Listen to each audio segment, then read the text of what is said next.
kerjaan HR tuh sebenarnya apa sih? Kok yang kelihatan hasilnya tuh cuman paling rekrutmen gitu ya? Waduh guys, don't make me start ya. Hai semuanya, ketemu lagi nih dengan Tias di Career Novator. Apa kabar kalian semua? Mudah-mudahan sehat selalu ya. Untuk yang belum tahu, saya ini adalah HR yang sudah memulai karirnya sejak kurang lebih 8 tahun yang lalu. Konsisten selalu di bidang HR. Nah, sebagai HR, nggak sekali dua kali nih saya tuh dapat pertanyaan, HR tuh kerjaannya ngapain sih? Sering kelihatan nggak sibuk, tapi ada masa-masanya kelihatan sok sibuk malah. Terus, yang paling kelihatan tuh hasilnya rekrutmen. Itu pun kelihatan dari jumlah orang yang join ke company. Duh guys, rasanya ketika dengar pertanyaan kayak gitu tuh miris-miris gimana gitu. Nah, karena itu di kesempatan kali ini saya mau cerita nih mengenai pekerjaan HR tuh apa aja sih. Siapa tahu kan teman-teman sekalian ada yang mau jadi HR. Nah, jadi tugas HR tuh banyak. Swear deh, banyak. Mulai dari, catat ya, mulai dari seleksi, rekrutmen, onboarding, ataupun masa orientasi new joiner ya. Terus retaining karyawan, training and development, employee relation, industrial relation, terus performance management, organizational development, compensation benefit. Wah, sebenarnya masih ada lagi sih, tapi at least itulah yang paling sering dikerjain tuh. Nah, capek sendiri kan nyebutinnya. Mudah-mudahan nggak ada yang kelewat deh tuh kerjaan HR. Ya udah, coba kita bahas satu persatu secara singkat yuk. Yang pertama, seleksi. Nah, seleksi itu beda loh ya dengan rekrutmen. Seleksi itu merupakan tahap pertama dari rekrutmen. Screening CV, nah itu merupakan proses seleksi. Email-email yang berisi CV dari pelamar merupakan keseharian dari seorang rekruter. Email-email kalian itu dibaca satu persatu secara cepat loh oleh para rekruter. Jadi kalau misalkan kalian kok kayaknya CV gue nggak dibaca nih ya, ke-skip kali ya, tenang aja, dibaca guys. Jadi CV yang masuk ke emailnya rekruter itu bisa ratusan bahkan ribuan dalam seharinya. Jadi CV itu pasti dibaca, tapi sabar ya. Dan bisa juga kalian yang nggak dipanggil itu karena memang nggak sesuai dengan kualifikasi dari posisi tersebut. Yang kedua, rekrutmen.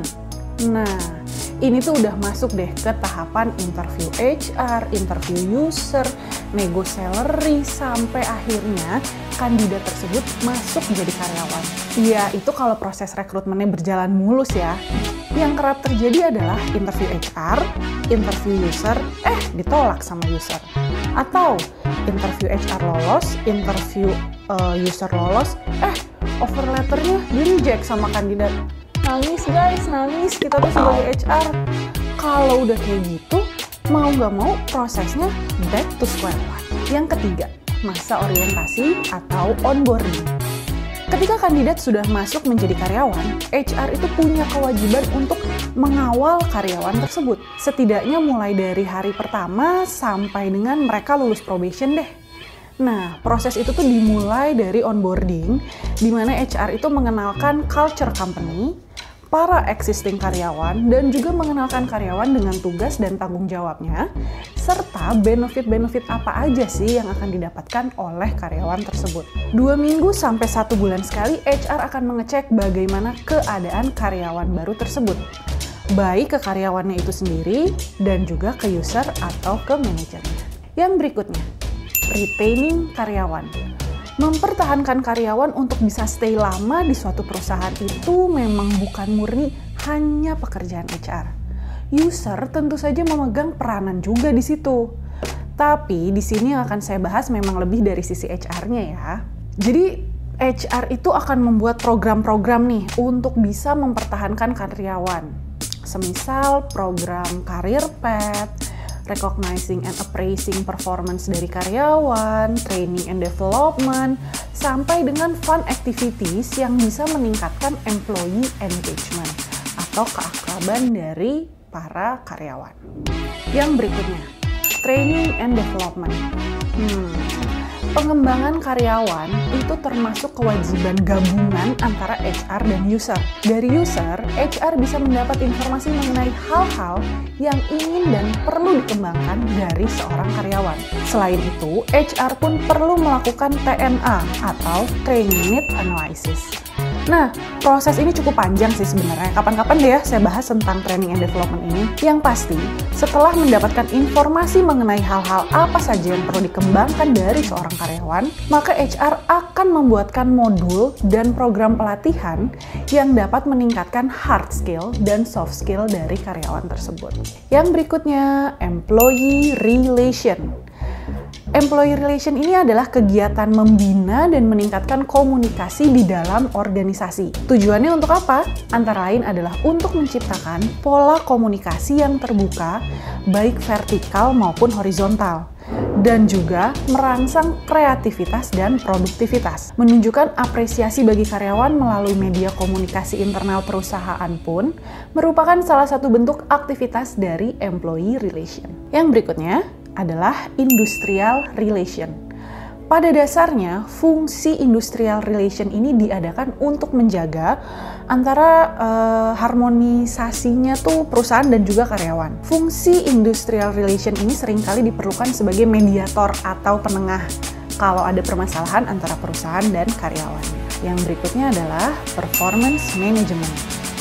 Ini adalah proses yang sifatnya sistematis, melibatkan karyawan, dan dilakukan untuk mencapai goal dari perusahaan. Poin terpenting dari proses performance management ini adalah dapat mengetahui kekuatan dan kelemahan karyawan, sehingga ketika memberikan feedback pada karyawan itu tepat dan juga efisien. Feedback tepat sasaran, pemaksimalan kekuatan karyawan, dan adanya upaya untuk meningkatkan kelemahan dari karyawan itu tuh diharapkan dapat membuat perusahaan pada akhirnya bisa mencapai goal-nya. Berikutnya, organizational development.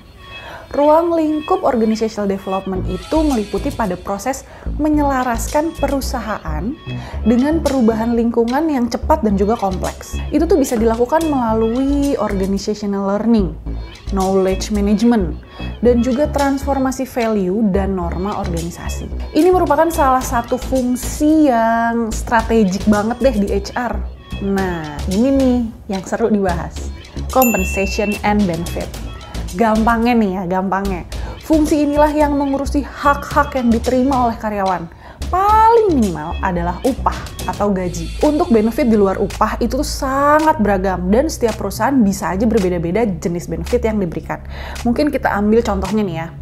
Di perusahaan Z deh. Nah, setiap karyawan itu mendapatkan benefit berupa gym membership dengan persyaratan dalam sebulan minimal 6 kali karyawan tersebut harus menggunakan fasilitas gym. Atau misal di perusahaan Y.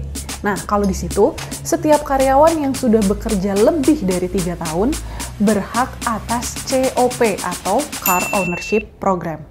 Sedangkan di perusahaan W, 3 kali dalam seminggu, setiap karyawan itu akan mendapatkan 1 porsi buah-buahan sebagai snack sore yang sehat. Oh iya, struktur upah pun merupakan bagian dari pekerjaan orang di compensation and benefit ya. Orang yang kerja di fungsi ini pun harus selalu up to date mengikuti informasi-informasi dari pemerintah. Dan juga harus kreatif nih memikirkan terobosan-terobosan apa aja sih yang bisa menguntungkan bagi dua belah pihak, yaitu perusahaan dan juga karyawan. Nah, begitulah kira-kira yang dapat saya sampaikan mengenai pekerjaan-pekerjaannya HR. Kalau misalnya ada yang masih belum jelas, ada yang mau ditanyakan, nah silakan langsung aja ya tuliskan pertanyaan kalian di kolom komentar. Nanti satu persatu akan saya jawab. Akhir kata, Tias di sini pamit. Bye-bye.